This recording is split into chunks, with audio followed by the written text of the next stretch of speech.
जो पिछली सरकारें कहती रही कि ये नहीं हो सकता, नहीं हो सकता, वो करके दिखाया।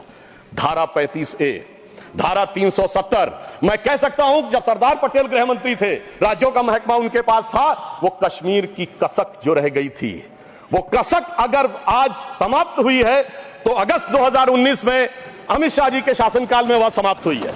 मैं कहना चाहता हूं श्यामा प्रसाद मुखर्जी जी ने पहला बलिदान दिया था। रावी के तट पर 26 जनवरी 1930 को कांग्रेस के लाहौर अधिवेशन में स्वराज्य की शपथ ली गई थी, पर वो शपथ अधूरी रह गई थी।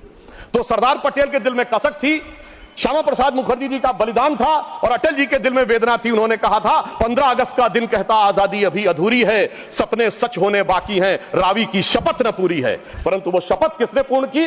प्रधानमंत्री श्री नरेंद्र मोदी जी के नेतृत्व में हमारे वर्तमान गृह मंत्री श्री अमित शाह जी ने उसको पूरा किया। और इसी के साथ मैं एक पंक्ति में कहना चाहूंगा, इतना बड़ा परिवर्तन भारत के इतिहास में आया कि अपनी सरकार की तरफ से और प्रधानमंत्री जी की तरफ से कि दर्द की रात गई, गम के जमाने भी गए और मोदी जी के हिम्मत से कई दाग पुराने भी गए।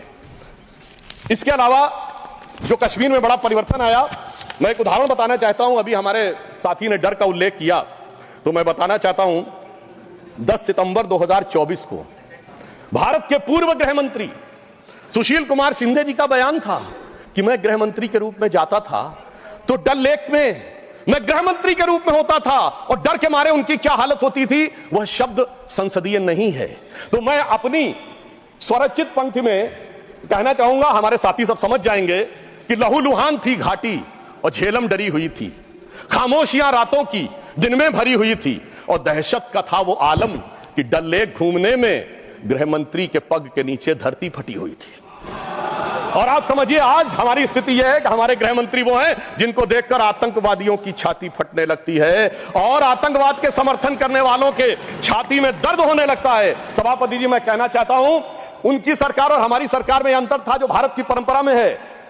उन्होंने बहुत दिन नाग पंचमी की, नागों को दूध पिलाया, हमने जन्मेजय का नाग यज्ञ करके दिखाया जिसमें सारे नाग आकर समाहित हो गए। तो मैं एक पंक्ति में कहना चाहूंगा, कश्मीर घाटी को लहूलुहान करने वालों सुनो, एक भी शहीद हुआ जवान नहीं भूले हैं और दूध भी पिलाते हैं परंपरा हमारी मित्र, किंतु नाग यज्ञ का विधान नहीं भूले।